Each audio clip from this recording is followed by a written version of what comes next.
Hi friends, আমি সুমি নিয়ে চলে এসেছি তোমাদের কাছে ছোট্ট একটি ব্লগ। তো বলো বন্ধুরা, কেমন আছো তোমরা সবাই? আশা করি যে যেখান থেকে আমার ভিডিওটা দেখছো সবাই ভালো আছো, সুস্থ আছো। আর এই দেখো, সকাল সকাল আমার বাড়িতে অতিথি চলে এসেছে। কে এসেছে বলো তো বন্ধুরা? আমার মামা এসেছে। তো এটা আমার হচ্ছে মেজো মামা। আমার মামা কেন এসেছে তোমাদেরকে বলছি। তো মামা আসার সাথে সাথেই মিষ্টি দিয়ে দিয়েছি প্লেটে সাজিয়ে। আর সকালবেলাতেই এসেছিলো, আমি তো তখন বসে তরকারি কাটছিলাম, কিন্তু মামা থাকেনি, মামা চলে গেছিলো। তারপরে চাউমিন রান্না করে তারপরে চাউমিন দিয়েছিলাম মামাকে খেতে।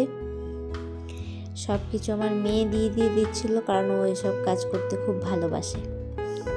কেউ আসলে এইগুলো করে, ওর খুব ভালো লাগে আর কি।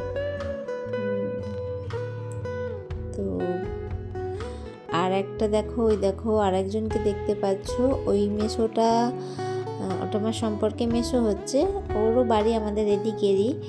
তো মামা এসেছে মামার মেয়ের বিয়ের নেমন্তন্ন করতে, তো কাট করতে মামা আমাদের কাট করে দিয়ে এখন ওদের বাড়ি যাবে। তো সেই কারণে ওই মেসোটা নিতে এসেছে, যেহেতু চেনে না, কোনোদিন যায়নি, তো তাই জন্য নিতে এসেছে।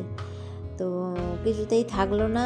আর আমার মেয়ের তো মানে খুবই দুঃখ, চলে গেল। বারবার বলছিল যে থাকো না, ও মা থাকতে বলো না, দুজনকেই থাকতে বলো। আচ্ছা তুই বল, থাকবে না তো কি করব বল।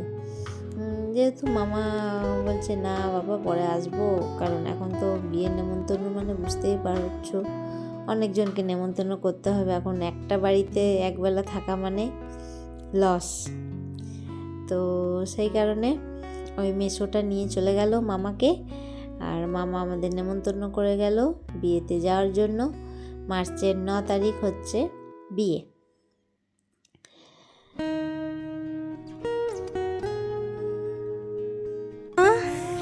দাদু কিসের কার্ড দিয়ে গেল?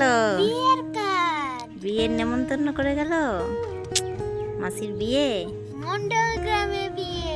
চলো দেখি, খোলো কেমন কাট করেছে দেখে। ঠাকুমার নাম দিয়েছে। সবাই মনে রাখো, এটা আমার ঠাকুমার নাম নিয়তি। কাট এটা দেখো ভালো করে দেখো। বউ তারপর এটা হচ্ছে ঠাক সানা ওইগুলো। আর এখানের মধ্যে লেখা আছে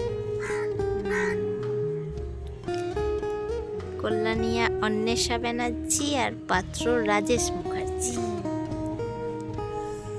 বিয়ে কত তারিখে? বিয়ে 9 তারিখে, মার্চ 9।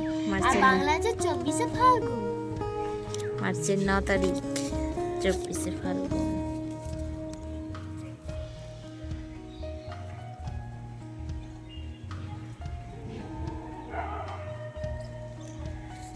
চলো বিয়ের জন্য রেডি হও, বিয়েতে খুব আনন্দ হবে।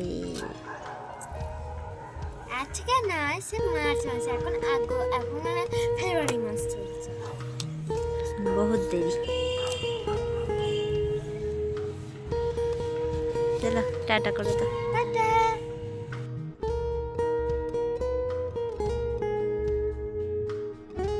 মামা এসে সকাল সকাল নেমন্তন্ন করে দিয়ে একদম বেরিয়ে গেল হুড়মুড় করে।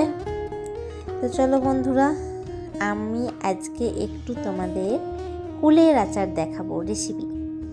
যদিও তোমরা সবাই জানো কুলের আচার করতে, তবুও আমি কিভাবে করেছি সেটাই তোমাদের আজকে দেখাবো।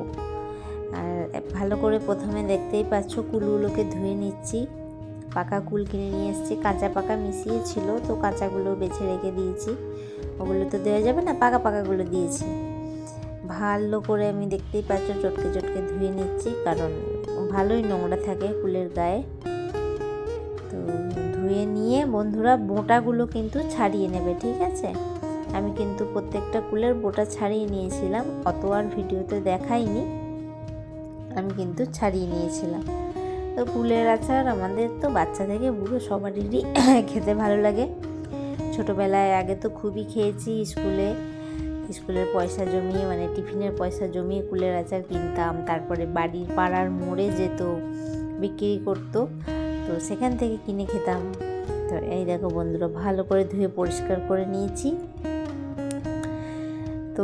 দিয়ে দিচ্ছি কড়াইয়ে সর্ষের তেল। ঠিক আছে বন্ধুরা, আচারটা কিন্তু সর্ষের তেলে করব, আর যেহেতু আচার জিনিস না একটু তেল বেশিই লাগে। তো তেল দিয়ে দিয়েছি, তার মধ্যে দিয়ে দিলাম শুকনো লঙ্কা আর একটু 5 ফোড়ন। ঠিক আছে বন্ধুরা, এই ফোড়ন দিয়েছি আমি এর মধ্যে। তারপরে কুলগুলো দেব। আর একটা যেটা সিক্রেট কুলের আচারের রেসিপি, যেটার জন্য আমরা বাইরে থেকে কিনে খেতাম, ঘরেরটা ভালো লাগতো না, সেই সিক্রেটটা কিন্তু আজকে তোমাদের বলে দেব, যে কুলের আচারে দোকানদাররা কি দেয়, যার জন্য কুলের আচারটা এত টেস্টি হয় খেতে। তো দেখতেই পাচ্ছ আমার কুলগুলো আমি একটু ভেজে নিয়েছি। এরপরে এই দেখো বন্ধুরা, এই বাটিতে কি জল দিলাম বলো তো? এইটা হচ্ছে তেঁতুলের জল। তেঁতুলটা আমি ভিজিয়ে রেখেছিলাম, একটু গরম জলে ভিজিয়ে রেখেছিলাম তেঁতুলটা, তো সেই জলটা আমি দিয়ে দিলাম। এরপরে নুন হলুদ একটু দিয়ে দেব।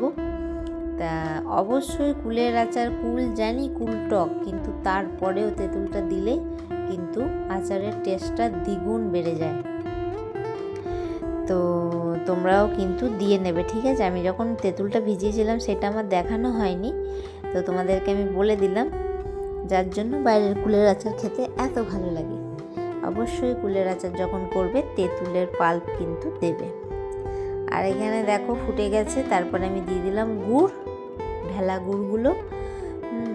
তো তোমরা চিনি দিয়েও করতে পারো, কিন্তু গুড় দিয়ে করলেই বেশি টেস্ট হয়। তো গুড়টা একটু গলে যাক, গলে ফুটে গেলেই হয়ে যাবে। আর এরপরে দেব আমি একটা ভাজা মশলা, যদিও ভাজা মশলাটা আমার আগে করা ছিল বন্ধুরা। জিরে, ধনে, শুকনো লঙ্কা, তেজপাতা, মেথি, ঠিক আছে, কালো জিরে, এইসব দিয়ে ভাজা মশলাটা আমার করা ছিল। তেজপাতা, হ্যাঁ, এইসব দিয়ে করা ছিল। তো সেই মশলাটা আমি একটু দিয়ে দিচ্ছি, যা ছিল আমি দিয়ে দিলাম। তো ব্যাস এইটুকু করলেই দেখবে বন্ধুরা একদম ঠিক বাইরের আচারের মতো, বাইরের প্যাকেট আচার যেগুলো হয় কুলের, সেই রকম খেতে লাগছে। তো বন্ধুরা ভয়েস আমি কি দেব, আমার তো দেখে এখনই লোভ লাগছে। তোমরা কিন্তু অবশ্যই কমেন্ট করে জানিও কেমন হয়েছে আমার এই কুলের আচারটা।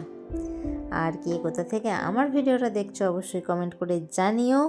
তোমাদের ছোট্ট ছোট্ট কমেন্ট আমাকে ভিডিও বানাবার উৎসাহ দেয়, খুব ভালো লাগে তোমাদের কমেন্টগুলো পড়তে।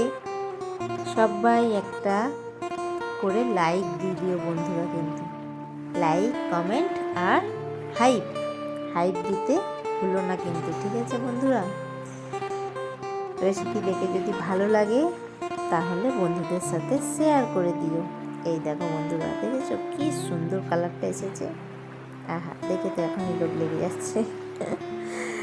তো বন্ধুরা এইভাবে তোমরা বাড়িতে বানিয়ে খেয়ে তারপর জানিও কেমন হয় কুলের আচারটা। দারুণ হয়েছিল, অসাধারণ। তো চলো কুলের আচারটা আমি বাটিতে ঢেলে নিই। দেখো রেখে দিয়েছিলাম গরমে, তাও কতটা ঝোলটা মরে গেছে।